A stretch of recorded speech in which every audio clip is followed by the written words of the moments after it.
Fala do Berdes, tudo bem? Aqui é Rafael Campos e hoje a gente está aqui no nosso último episódio sobre os filmes que foram indicados ao Oscar de melhor fotografia.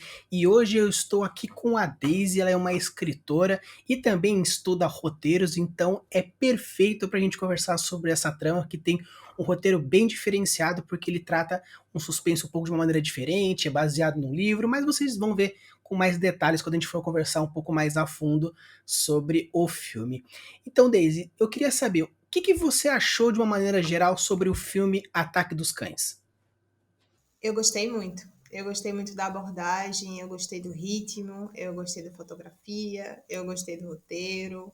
Eu gostei muito, não tenho muito a criticar, não. Depois que a gente leva um tempo, porque o filme leva um tempo, né, para ser visto, para você realmente entender, ele não é um filme fácil. As coisas acontecem muito no subtexto, nos silêncios e tal.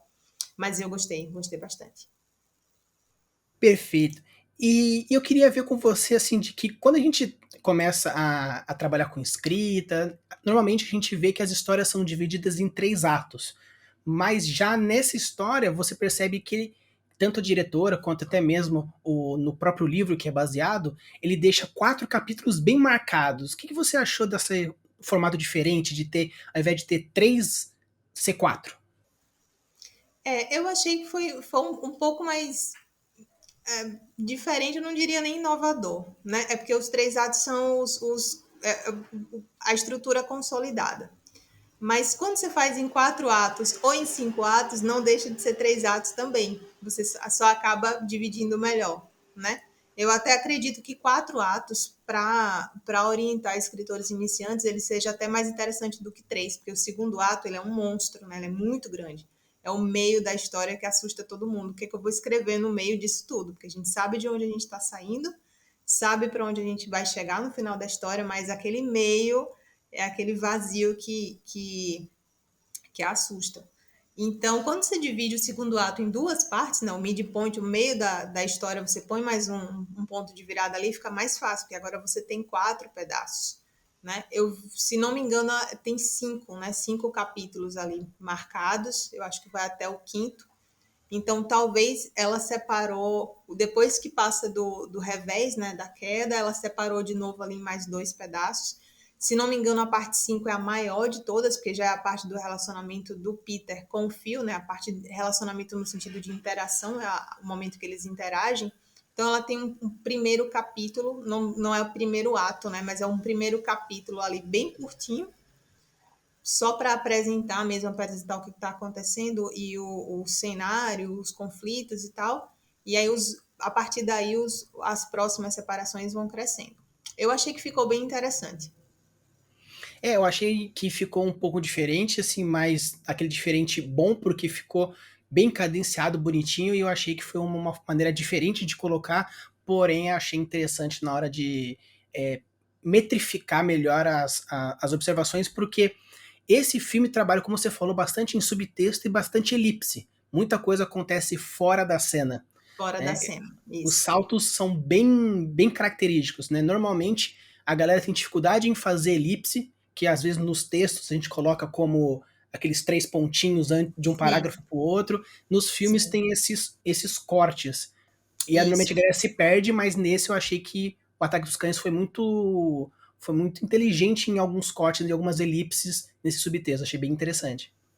Sim, eu acho que ela acreditou muito na gente que estava assistindo de que a gente ia entender, né? Ela não precisou ficar mastigando cada história, não precisou ficar mastigando cada diálogo. Eu acho que os diálogos daqui eles são dignos de estudo mesmo, porque você vai entendendo nas pausas dos personagens que eles estão falando.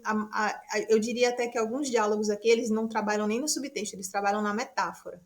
Então, eles falam uma coisa com metáfora, né? Fazendo uma metáfora a outras coisas. Então, eu acho que essa divisão ficou muito boa e que não atrapalhou de forma alguma a narrativa, na verdade, só trouxe, né? Só agregou. E a parte dos cortes também, eu vi muita gente se perdendo, dizendo que não entendeu direito a passagem do tempo. Primeiro, que eu acho que a passagem do tempo é irrelevante, porque eles vivem num mundo deles ali, né? É um world building criado só para aquilo.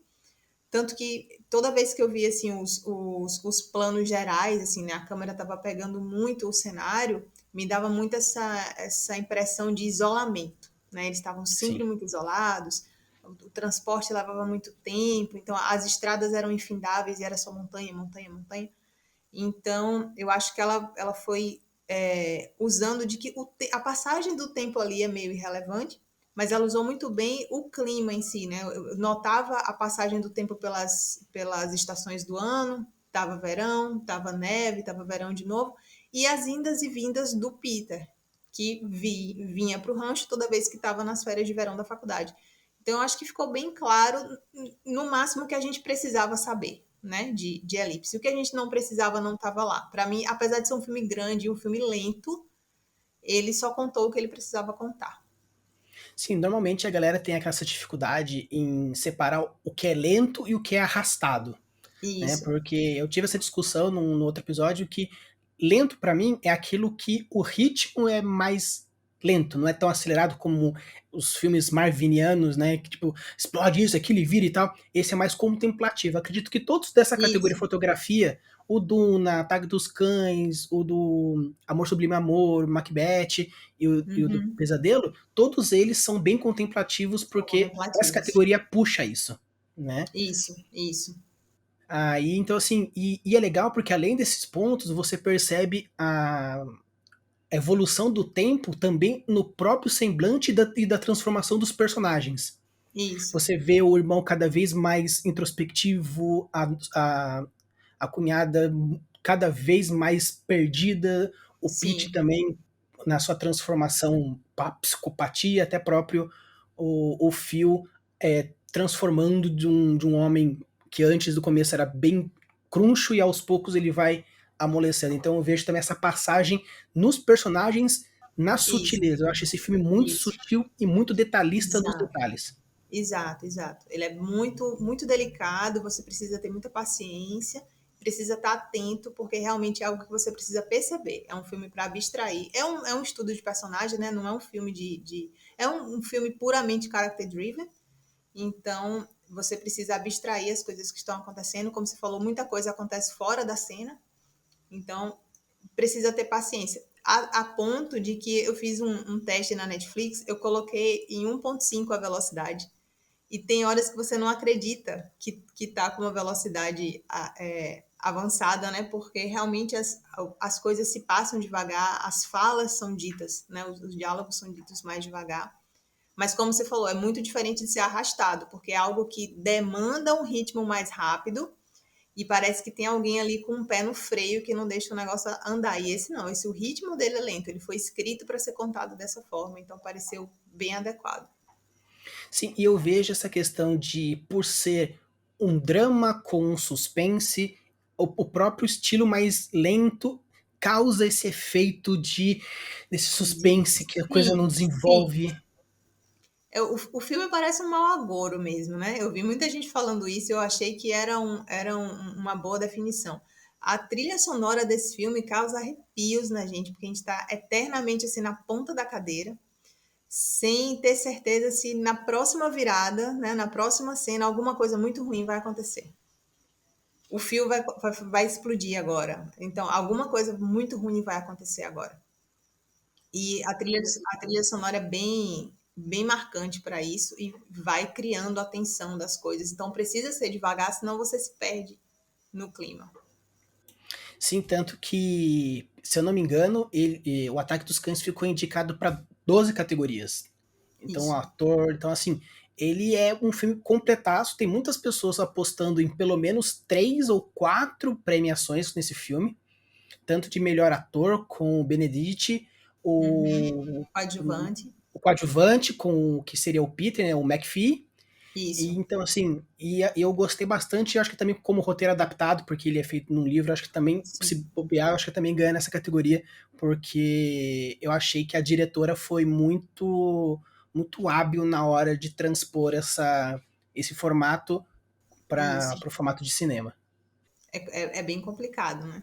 E para a gente que escreve ficção, escreve literatura, a gente sabe o quanto que é complicado sair de uma mídia para outra, e o quanto que é diferente de uma mídia para outra. Então eu acho que foi um trabalho muito, assim, foi muito feliz, teve muito sucesso. E uma dúvida que eu queria saber de você. Você, né, estuda roteiro, então eu queria fazer umas perguntinhas que também para a gente contemplar também a galera que está ouvindo a gente sobre algumas questões do roteiro. Você acha que a construção dos personagens ao desenvolvimento da história, você achou que foi feito assim? Porque algumas pessoas falam que é uma história com 4 protagonistas. Eu já acho que o protagonista é o Phil. Aí eu queria saber qual que é a sua visão, se você é mais que são 4 personagens, 4 protagonistas, ou se o protagonista é o Benedict. Como você vê essa. Porque como os 4 têm muita presença de tela, fica com essa dúvida de quem é o personagem principal, porque todo mundo interfere num do outro. Mas qual que é a sua opinião sobre quem seria o protagonista? Os 4, um só? Então, pois é, como várias outras coisas não se enquadram aqui, como a divisão de atos e tudo mais, eu acho que contagem de tempo de tela para protagonista também acho que não se enquadra. Eu também sou do mesmo pensamento que você, de que o Phil é o protagonista, ele é o detentor do Power of the Dog, e sem ele não existia história. Normalmente é o recurso que eu mais uso para tentar encontrar quem é que carrega esse agon, né? Que o protagonista é a pessoa que carrega o agon, é quem carrega o conflito. Então, um possível tema do filme para mim é repressão. Tá todo mundo ali passando por um tipo de repressão. E quem é que carrega essa repressão em si e que reage com essa repressão a ponto de influenciar na vida dos outros personagens? É o Phil. Se não existisse Peter, talvez ainda existisse história, né? Ainda existiria história. Se não existisse Rose, não faria diferença na história do Phil. Não existisse George, talvez também não fizesse diferença, porque ele é daquela forma, a gente entende que foi a partir da interação que ele teve com o Bronco Henry, né? Uhum.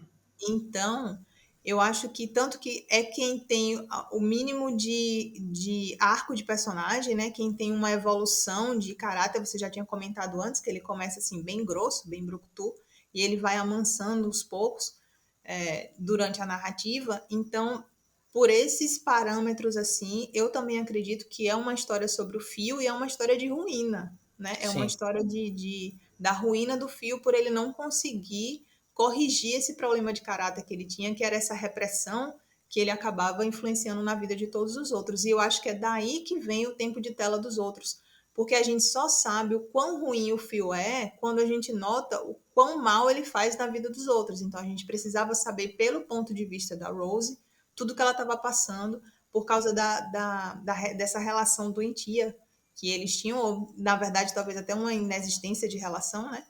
E tudo que ele já fez para o irmão, o quanto que o irmão era retraído, e depois ele começou a afetar o Peter também, que foi o único que tinha um mínimo de condição de fazer frente a ele, né? Intelectualmente principalmente, porque ele era extremamente ágil, com um pensamento muito ágil, bastante intelectual, então o único que poderia ali fazer frente a ele realmente era o Peter e que tomou a decisão acertada de acordo com a narrativa. Mas eu sou dessa ideia de que sim, a história é sobre o Fio e sem ele nós não teríamos história. Sim. E uma coisa que eu estava avaliando no decorrer é que eu vi alguns críticos comentando isso, aí eu parei para pensar um pouquinho e achei isso bem interessante. Queria trazer aqui. Muitas pessoas falaram que um dos motivos da repressão do Phil, aquela amargura nele, é a homossexualidade reprimida do próprio Phil. Que tem algumas cenas que deixam isso assim forte, como por exemplo, aquela cena que ele pega a flor de papel lá no comecinho do restaurante, ele fica admirado pela flor, mas depois ele percebe que ele falou em voz alta, então ele faz uma brincadeira em cima, ou na hora Queima. que isso, na hora que a cunhada tá indo tomar banho pela primeira vez, ele começa a chorar e vai lá pro celeiro e tem toda aquela cena que chega a ser um pouco até erótica com o assento lá do cavalo, que ele faz, limpa e Sim, mexe, isso e aquilo. E sim, muitas sim. cenas com o tecido do Bronco, vira e mexe, ele tem, eu acredito que essa admiração é um amor reprimido e essa homossexualidade, considerando que nós estamos falando do oeste americano da década de 20, Sim. então eu senti que tem essa homossexualidade reprimida e, pelo fato de não poder ser feliz, ele quer deixar a vida de todo mundo no inferno. Exato, exato. E essa homossexualidade reprimida faz com que ele rejeite todo tipo de figura feminina que ele vê, né? Ele acabou fazendo essa máscara que está no imaginário de todo mundo sobre um cowboy durão, grosseiro, e para ele vestir isso, tudo que é feminino ele rejeita. Então, as flores ele rejeita, a Rose ele concentra todo o ódio que ele tem na Rose, mesmo depois de um momento que ele não precisava mais ter tanta raiva dela, quando ele já começa a se aproximar um pouco mais do Peter, mas ele continua. Quando ele sabe, ele fica sabendo, por exemplo, de que o George vai casar com a Rose, ele vai descarregar na égua, né? Ele pega uma égua lá, bate nela, fala um monte de ofensa, né? Fala um monte de coisa machista e tal, misógina, porque é a forma que ele tem de descarregar. E isso você vê sempre direcionado a tudo que for feminino. Vi alguém comentando, tipo, o piano de cauda, ele tem raiva do piano de cauda, ele toca um banjo. Então é meio que assim, ele foi dando cheque em tudo que ele podia sobre como essa máscara, né, de cowboy e essa masculinidade e tudo que não tiver dentro desse escopo eu preciso rejeitar. Tanto que eu acho que a grande desconstrução do cowboy em si, eu não diria nem que é sobre a homossexualidade, mas sobre ele criar essa casca de alguém grosso e alguém ignorante quando ele não é. Ele é alguém formado, né, em filosofia clássica. Ele foi lá o Phi Beta Kappa, que é uma Uhum. sociedade americana extremamente honrada lá, é uma sociedade para a honra da ciência e tudo mais, que eu vi que tem prêmios Nobel, tem presidentes americanos que também foram dessa sociedade, ele se formou em Yale, então ele é uma pessoa com conhecimento acadêmico, né? Tem um pensamento intelectual desenvolvido. Então, para mim, a desconstrução do Phil é nessa. Porque quando você começa a ver ele é um cara grosso, a gente cai naquele estereótipo de que é um cara que viveu sempre no mato, que não teve, né, não tem trato com as pessoas, que é um ignorante, ele não é. Lembro que o governador também estava esperando para falar com ele, né? Ele é meio que a estrela da família, Uhum. porque o governador ficou falando, ele foi da sociedade, ele se formou em Yale, ele fala com gado em grego ou em latim, ele é um cara brilhante, não sei o quê. Eu noto até um certo ressentimento do George também, porque o George é um cara super mediano, né? Não se formou em nada, não tem nada de muito ilustre para mostrar. O máximo que ele tem é uma pseudo-habilidade da mulher em tocar piano, e a mulher ainda não toca piano, então coitado. Mas as características do fio em si, eu acho que elas foram bem trabalhadas nisso para que ele criasse realmente essa máscara e que com essa máscara ele conseguisse afastar as pessoas a ponto delas não descobrirem aquilo que ele tinha como sombra, né? Aquilo que ele tinha como guardado lá dentro, como um segredo.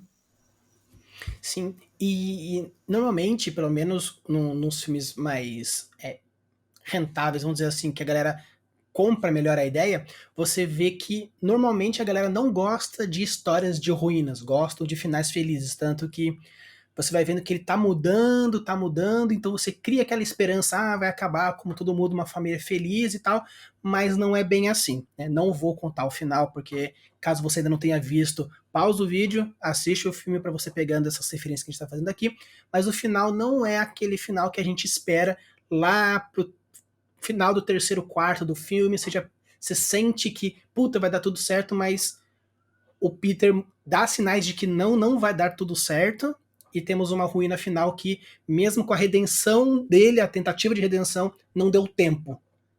Né? Ele foi tão tóxico que não deu tempo de fazer a Não redenção dava tempo, em vida. exatamente. Não é uma Aí, narrativa clássica.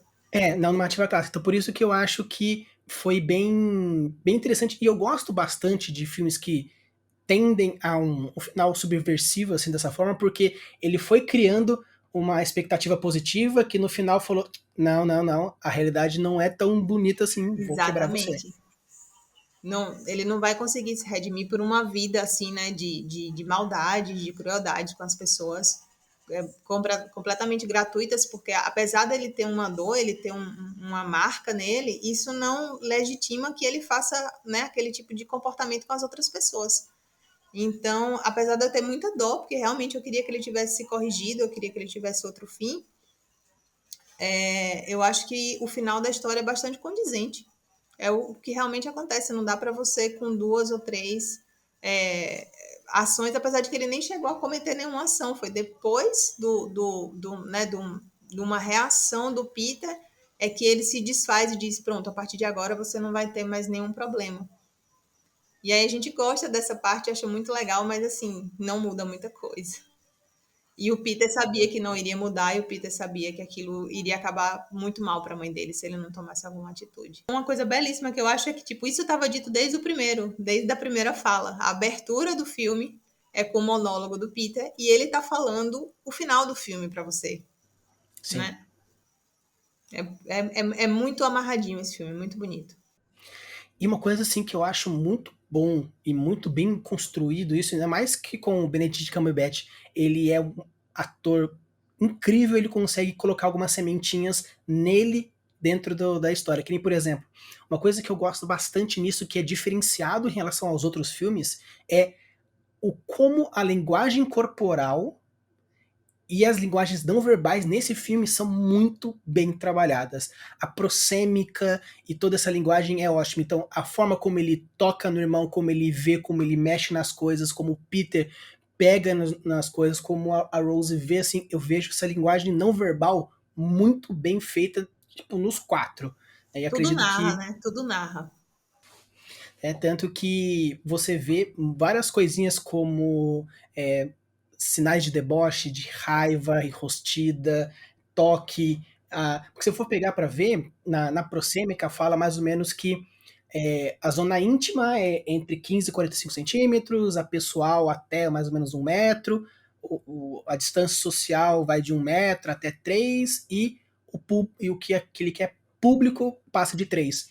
E você percebe que o Fio tá sempre fugindo desse espaço social. Ele nunca tá muito mais próximo do que 1 metro de uma pessoa. Né? Sim, Como se realmente ele. Eu estou aqui socialmente. Por mim, eu ficava sempre muito longe. Utilizando sim, diversos exemplos, né? Como o próprio cheiro, essa sim, máscara revestida. Então eu sim. vejo muitos pequenos detalhes, assim, que, tipo, se você for parando ponto por ponto, você consegue trabalhar muito diversos psiquês e tudo mais. Aí eu queria saber, quando a gente fala assim, quando você pega um roteiro para você estudar, por exemplo, eu tenho um colega que ele tá também começando a estudar roteiro, e eu queria tirar essa dúvida. Quando você pega essas coisas como esses subtextos, também existe no roteiro físico, ou é algo que é mais interpretativo do diretor para com os atores? É mais interpretativo. É mais interpretativo. Porque a gente não tem liberdade para ficar colocando no roteiro pontuações sobre interpretação ou sobre o que ele quer dizer, né? Isso é algo que você precisa trabalhar no seu texto, que quando qualquer pessoa da produção pegar o seu roteiro, ela vai entender que aquilo é um subtexto.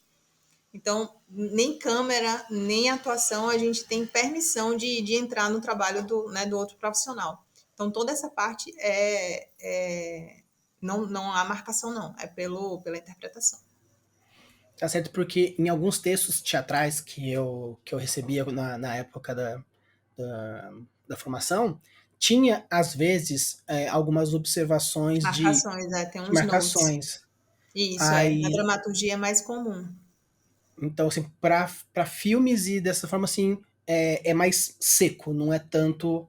Não tem você poderia colocar pontuações como sugestões, ou é algo realmente que não pode? Depende muito, tá? Depende muito da equipe. Em regra, você não coloca. Você não coloca. Porque o roteiro é como se fosse quase uma peça gráfica, né? É uma planta de engenheiro, por exemplo. Quando o engenheiro faz uma planta, ele faz aquilo de forma mais impessoal possível, porque aquilo não é um documento dele, é uma peça gráfica que vai passar por vários outros profissionais e todos os outros precisam entender a mesma coisa. Então, é uma linguagem única para que todo mundo entenda exatamente todas as especificações. Então, o roteiro é bem por essa metáfora. Ele é uma peça que você vai fazer e que todas as pessoas da produção, elas entendam a mesma coisa, o mais próximo que se consiga, né? De que todo mundo esteja alinhado, esteja todo mundo no mesmo pensamento. Então, normalmente não se coloca pontuações ou esses notezinhos, essas observações, quando você vai vender o roteiro, por exemplo, né? Fez um roteiro de um longa e você vai vender isso numa rodada de negócios. Esse roteiro ele vai limpo. Normalmente a produtora ela pode até pedir outros tratamentos do roteiro, que são outras revisões que você vai fazer, você vai acrescentar coisas, tirar coisas e tudo mais. Mas você não tem controle do casting, você não vai ter controle de nenhuma das pessoas que estarão na produção. Então você se conserva em fazer o texto e fazer o texto da forma mais honesta possível. Se você conseguir, se você trabalhar bem o seu texto, você consegue traduzir o que você quer no texto, né? Mas o que é que fica diferente? Por exemplo, você é Tarantino, você vai escrever algo que você mesmo vai filmar. Ou Uhum. você está escrevendo algo que você já é próximo da equipe, né? Você é próximo do diretor, ou você tem talvez até essa liberdade de participar do set, alguma coisa assim, que já está mudando, os roteiristas já são um pouco mais vistos e bem quistos nos sets de filmagem. Então, em algumas equipes, talvez seja mais bem visto isso de você colocar alguma observação ali. E daí, mas em regra, não coloque. Não coloque observações sobre atuação, não coloque observações sobre movimento de câmera também, planos. Tem roteirista iniciante que gosta de falar qual tipo de plano, onde a câmera tá, onde a câmera pega. Você não fala figurino, você não fala cenário, seu trabalho é falar sobre a história. Todo o resto vai ter um profissional para fazer isso. Sim, quais seriam alguns pontos que você notou que você poderia falar aqui pra gente, que seriam pontos do roteiro e outros que seriam a visão da diretora para alguma possível cena, para dar um exemplo pra galera, o que seria, o que você pode encontrar no roteiro e o que seria mais a visão da diretora? Ah, infelizmente eu nem sei falar. Até porque eu não tive acesso ao roteiro desse filme. Eu não encontrei o roteiro desse específico. Então, eu nem sei falar assim, o que é que tem pontuações, né, da diretora, ou que é do roteiro mesmo, da peça original. A gente costuma dizer até que o roteiro, assim, o filme ele é contado mais ou menos 3 vezes, porque tem o roteiro, essa é uma história. Quando o diretor for filmar, é outra história, né? Ali coisas são acrescentadas, coisas estão retiradas de acordo com as escolhas de câmera e tudo mais. E na edição é outra história também, né? Na montagem você pode ter uma narrativa completamente diferente. Então, às vezes as marcações ficam difíceis de você separar em qual momento desse processo elas foram adicionadas. Tá certo. Então, talvez se tivesse um conhecimento muito claro, por exemplo, se a gente conhece, sim, porque eu só conheço 2 filmes dessa diretora, que foi O Piano, que foi um outro filme muito bom dela, que tem uma temática muito parecida, É, ambientalizada, o conflito é bem parecido bastante, mas eu não conheço umas outras obras para confirmo. dizer, porque, por exemplo, como você até comentou, alguns diretores roteiristas, você percebe que a história é tão muito bem contada que realmente é uma coisa única. E porque muitas vezes a gente vê algumas histórias, alguns filmes que a gente pensa assim, tá, o problema tá no roteiro, o problema tá na direção, quando assim, a história ficou confusa, o problema tá na Sim. direção, tá no roteiro, tá, por exemplo, na mixagem, que o cara não soube fazer as edições corretas dos cortes, né? Então eu acho que é algo muito importante a ser estudado, por isso que cinema é um estudo. Isso, é um estudo. É um estudo e você tem sempre que adaptar, como eu falei, depende da equipe, depende de que tipo se você está estudando para ser roteirista, que tipo de roteirista você vai querer ser. Se você já almeja talvez uma carreira para direção futuramente. Então, são áreas diferentes e tudo requer estudo. Sim.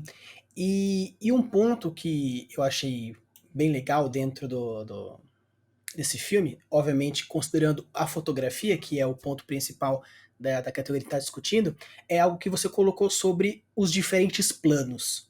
A gente conversar um pouquinho sobre isso que eu achei muito legal, porque tanto uma coisa que eu abordei já em alguns episódios lá no comecinho do canal, que é na hora que você vai descrever um ambiente, seja ele escrito ou visual, filmando os pontos, é você entender para que serve aquele ambiente e qual é a sensação e a mensagem que você quer passar com aquele ambiente.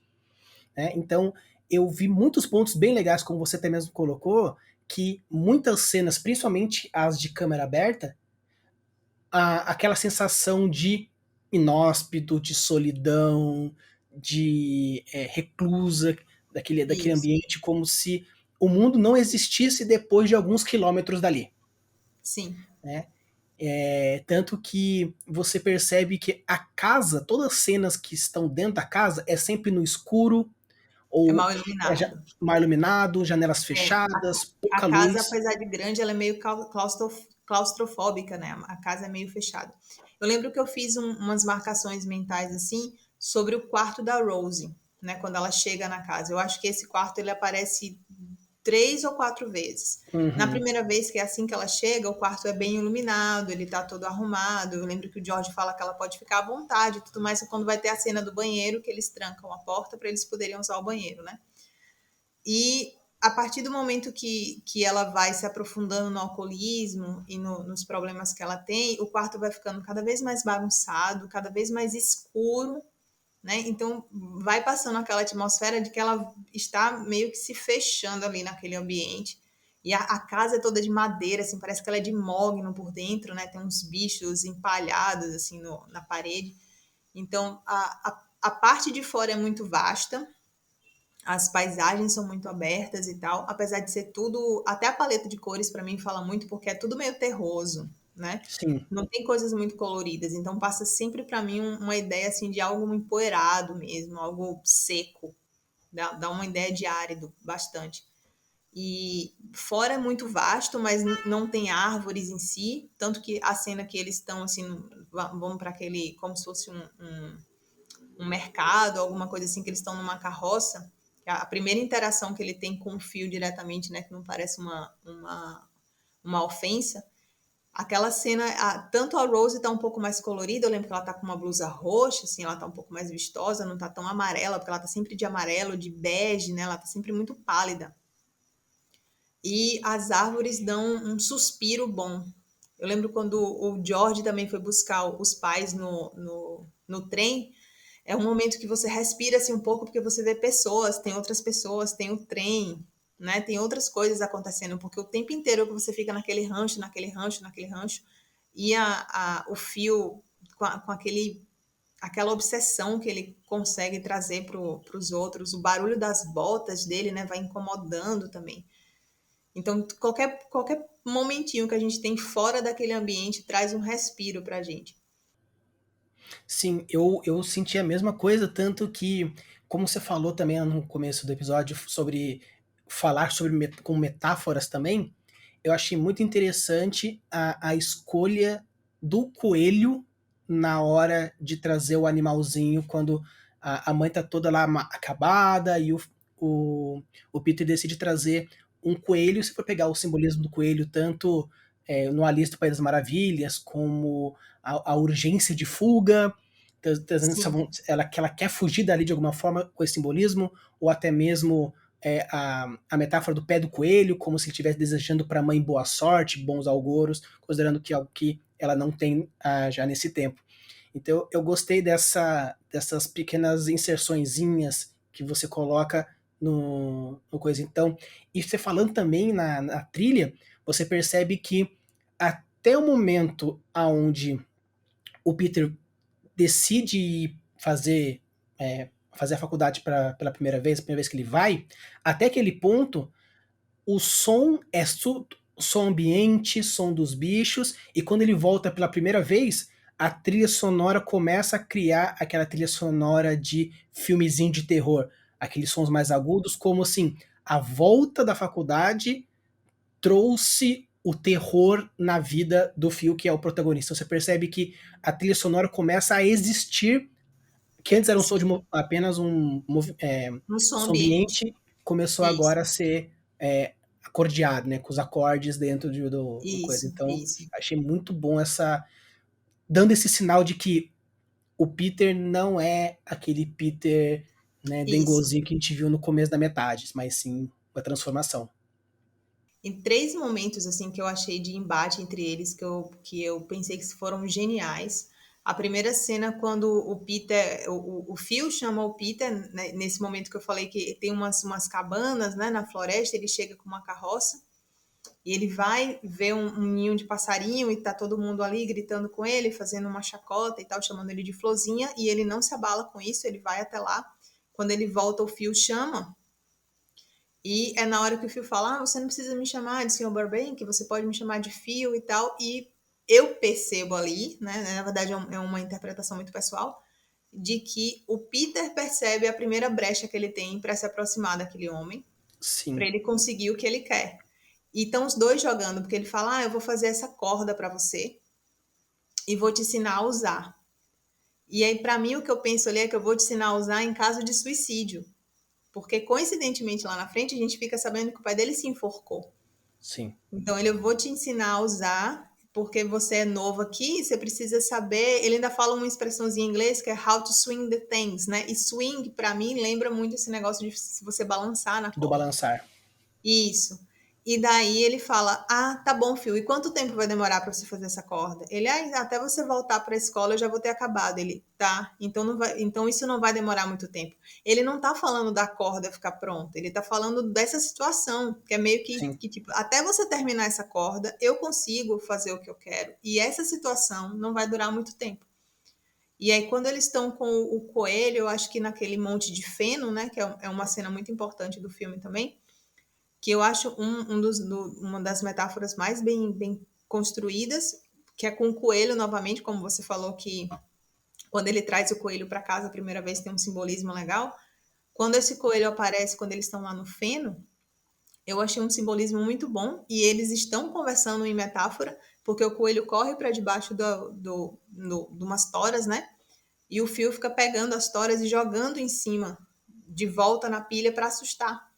E ele ainda fala: quando eu era criança, a gente costumava contar quantas toras a gente vai jogar em cima do animal até ele correr assustado.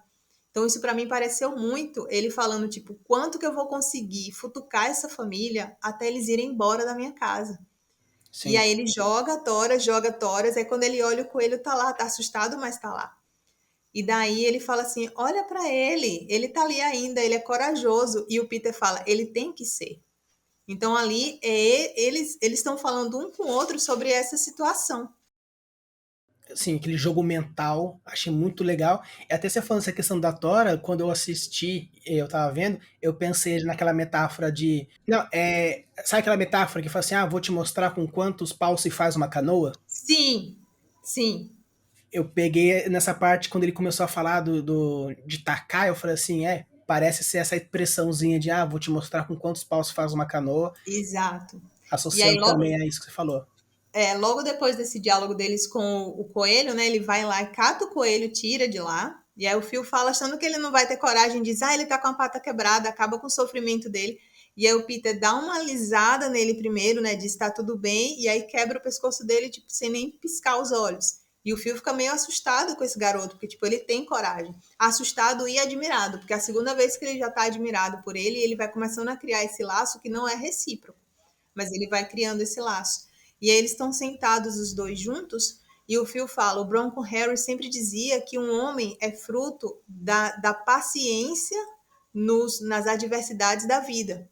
Então é meio que assim: eu estou sendo paciente hoje nessas adversidades, e eu vou conseguir vencer isso.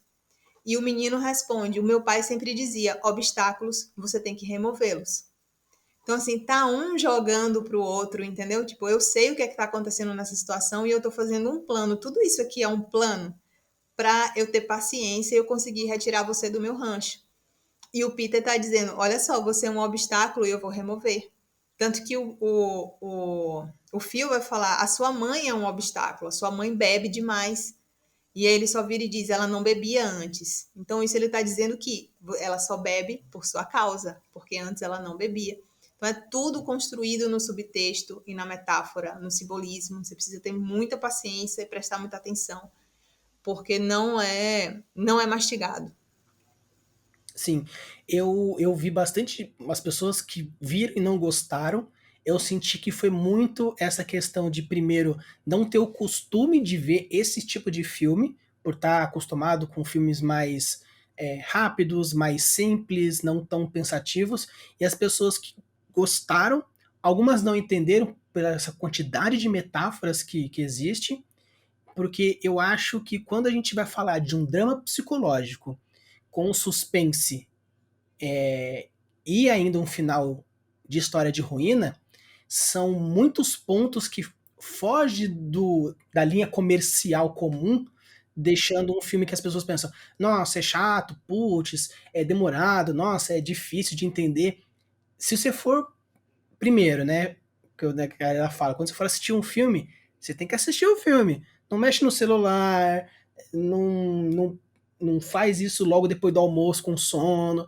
Assiste o filme, ainda mais algumas categorias como fotografia, figurino, mixagem, que são alguns filmes mais pro cult, não é algo que você consegue pegar simplesmente passando o olho a Sim, volteio e falar assim, já era. isso. Não é superficial, não é nada superficial. Eu acredito muito na ideia de público-alvo, tá? Existe público-alvo para esse filme, como existe público-alvo para todos os filmes. Tem muito filme que eu não gosto e eu entendo que, tipo, ele não foi feito para mim. Assim, eu não sou o tipo de público que gosta desse filme, então tá tranquilo.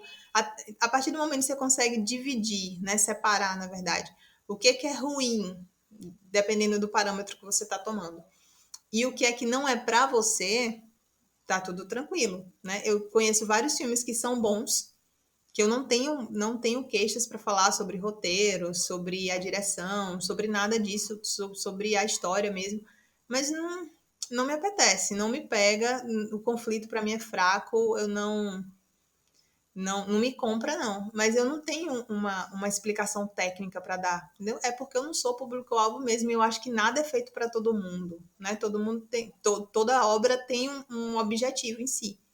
Então, realmente, eu acho que o nicho para esse tipo de filme, como o Power of the Dog, não é um nicho muito grande, né? Não é para massa, não é mainstream. Então, ele não é um filme muito popular, justamente porque eu acho que ele tá numa velocidade diferente, como você falou, né? Os Marvelous, os filmes da Marvel, assim, eles colocaram uma geração num tempo um pouco mais acelerado, que não é ruim, é só porque, como esse difere muito, a gente se assusta no começo. Então, quem estiver ouvindo aqui, quem estiver assistindo e não gostou ainda vai ver, é só ter paciência. Vale a pena. Sim. E principalmente porque, como são essa história, principalmente nos detalhes, nas entrelinhas, nos diálogos não verbais, Sim, quanto mais atenção e principalmente coração e mente aberta para assistir, melhor você emerge. Obviamente, como né, a Daisy colocou aqui, o público-alvo é muito importante. Então, assim, se você tem dificuldade com drama, é um filme de drama o tempo inteiro. É uma sensação de mal-estar que você sente quase que do começo até o final. Até o final, que quando começa a ter um respiro, é só aquela última sim, antes do final.